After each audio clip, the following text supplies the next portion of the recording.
Welcome to the chemistry zone. Today our topic is a nuclear fission. हमने already पीछे discuss कर लिया है न्यूक्लियर फियन रिएक्शंस। ओके, अब हमने देखना है, वैसे एक दफ़ा हम उसको देख लेते हैं what is a nuclear fission reaction.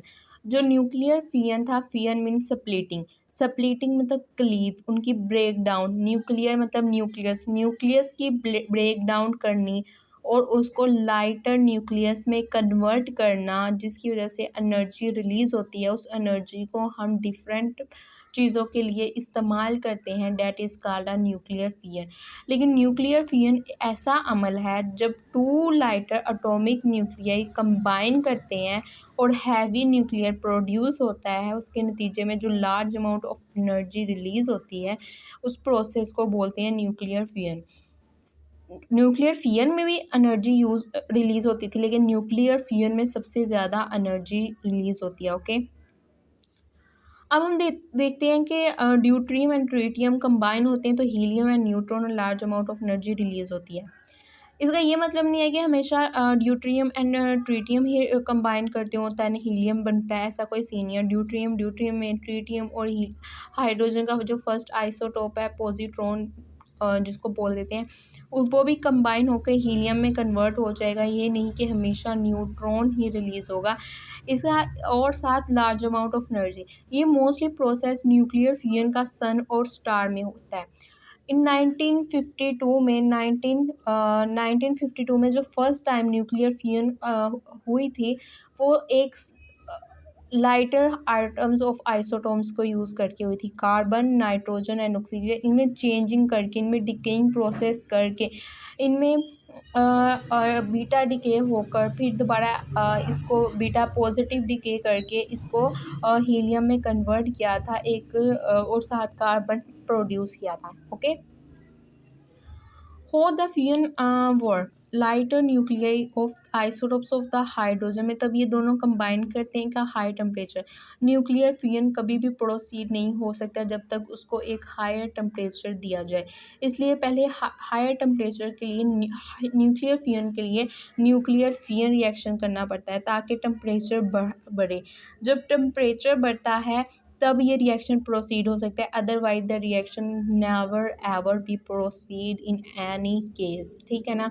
जो न्यूक्लियर फियन है, अभी तक इसको डीपली इसकी इसकी एफिशिएंसी, इसकी इंस्ट्रूमेंटेशन, इसका ईच एंड एवरीथिंग अभी तक डीपली एक्सप्लोर नहीं किया गया, लोगों को डीपली इसके बारे में एक्सप्लेन नहीं किया गया।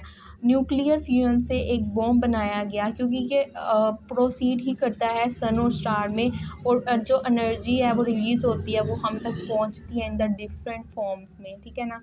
और इसको न्यूक्लियर फ्यूजन्स को देखते हुए जो हमें एक बॉम्ब बनाया गया, वो हाइड्रोजन बॉम्ब है। ऑलमोस्ट 4 कंट्रीज़ बना चुकी हैं, जिसमें यूनाइटेड किंगडम है, यूनाइटेड स्टेट्स हैं, इंडियन है, और एक आई थिंक सो रशिया है। मुझे इसका थर्ड फोर्थ वाले का कंफर्म नहीं है।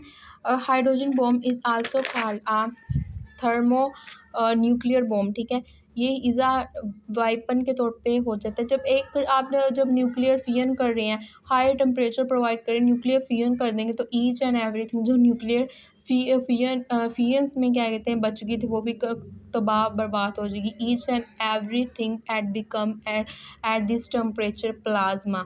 कोई भी चीज़, कुछ भी एग्जिस्ट, सॉलिड लिक्विड, कुछ भी चीज़ में नहीं पाई जाएंगी न्यूक्लियर फियर में, ये प्लाज्मा में सारा कन्वर्ट हो जाएगा। It's a more dangerous, it is a more energetic than the nuclear fission atomic bomb. जो एटॉमिक बॉम्ब था वो on the basis, on the principle of the nuclear fission बना था।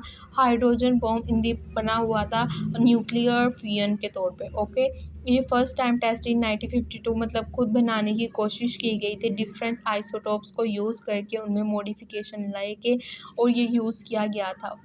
लेकिन इसकी अभी इंस्ट्रक्शंस, इस पे डेवलपमेंट मेथड, जिस तरह एटॉमिक बॉम्ब में बताया जाता है ना कि उसमें रोड के अंदर फ्यूल के अंदर यूरेनियम के पीसीज रखे गए हैं, मतलब थोड़ी थोड़ी जगह पे, और उनके दरमियान में TNT ट्राई नाइट्रोटोलियन रखा गया है। फिर उनको अचानक से क्या कहते हैं, उनको एक दूसरे के करीब लाया जाता है पंप के थ्रू, मतलब कि एक्सप्लोजन किया जाता है।